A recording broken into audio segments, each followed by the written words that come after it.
Hey, Frontline fans, welcome back to Comic Frontline fans. You're back with me, Mike Spider Slayer, getting ready to do that all-important comic book review so you, the fans, can make a decision on what comic books to buy. That's right, guys. And today, fans, we're going to be talking about All New Wolverine issue number 7. That's right, guys. Now, it's late in the comic book week, but it's never too late to discuss comic books and what series you might like or dislike or possibly drop in the future.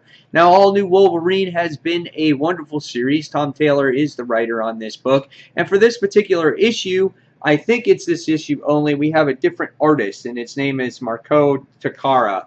Now, if you're used to the artwork in the previous story arc, you're going to notice the changes in the artwork in this issue. However, as you do read it, you do get accustomed to it, and it's really not bad artwork at all. Crazy facial expressions here by Laura as she wakes up. Really like that, as you can feel the surprise in her face. You get to see crazy Squirrel Girl in this issue holding up a Wolverine, a legit Wolverine, which I thought was hysterical. And overall, it looks kind of good. It's not as finished as I like to be, or as detailed, but nevertheless, it's very similar style, and obviously the colors are the same and whatnot. But it's good artwork, and it's nice to look at. And this is an issue that is kind of in between story arcs right now. The next story is going to go into the road of Civil War. So we had a nice little fun story this time, teaming up, guest starring Squirrel Girl in this issue. And it's funny, her eyes almost look cross-eyed. I know they're kind of looking up, but when you look at it, it's like, I'm like crazy, so insane stuff. So artwork's pretty good. What did I think about this actual story? I thought it was really good. Tom Taylor really knows how to capture the actual emotion of the characters. And when I first thought that Squirrel Girl was in here, I'm like, man, this issue's gonna suck. This is just like a throwaway story. This really doesn't have to do with anything. And it really got kind of emotional as things went along here. It starts off in the beginning of the story as Laura, I guess, dreaming, or you're reliving what Laura went through with Wolverine when she was younger.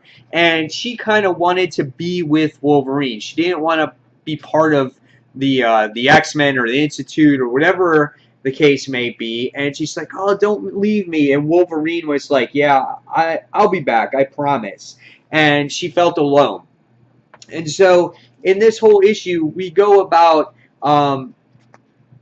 Laura really talking to Gabby, which is the clone of X-23, about how her place in the house is temporary, how she can possibly find another home. And so she was kind of doing the same thing that Logan did to her when she was younger.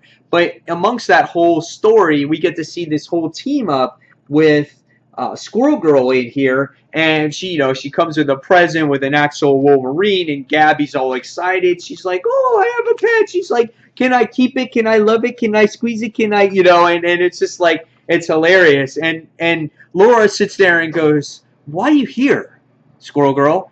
And she's like, it's because of the squirrels in the world. There's a squirrel emergency. And Laura's just like, really? I'm going back to bed. And it was just like, it was really comical. I really liked it. And then it was really all out of seriousness. Even though it was just a bunch of squirrels, they needed help and they had a family. And that's really what this whole story was about everyone having a family and a place to live. And based off of a previous adventure, Laura had to save a father squirrel. And it was really kind of cool. You get to see them team up, and Squirrel Girl's all happy. And, and you find out that Laura finds the scent of the squirrel, tracks it to this kid who's wearing this Spider-Man shirt, and the squirrels are saved, and they have their family. And it kind of comes to a realization that, Laura needs to have an open heart, and that Gabby needs a real family, and that maybe this is the best place for her to actually stay. And even though things can get crazy and get dangerous, she says, you know what, Gabby, you have a place here at home. And I like the book. It showed a good message in here. Even though it was just a one and done type of story, it had a positive message. It had something to say. It wasn't just this complete garbage issue. And that's what Tom Taylor does so well. He really captures the emotions of its readers and really knows how to tell a story. And I really enjoyed this book. It wasn't like a 5-star book because it just wasn't anything that was monumental, but it was a good in-between issue. I give it a 4 out of 5 stars.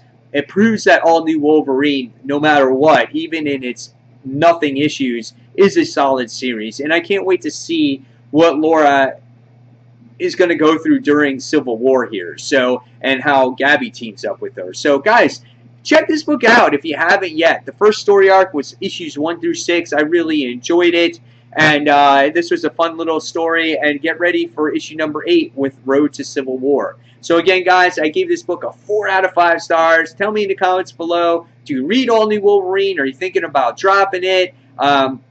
Again, leave me all those comments. Don't forget to check out our live show each and every Tuesday night, 9:30 p.m. Eastern Standard Time, as we talk about our top 5 comics of the week, all the comic books news for the week. And fans, again, thank you for watching Comic Frontline, and this is Mike Spider Slayer signing off. Take care, guys. See you soon. Bye.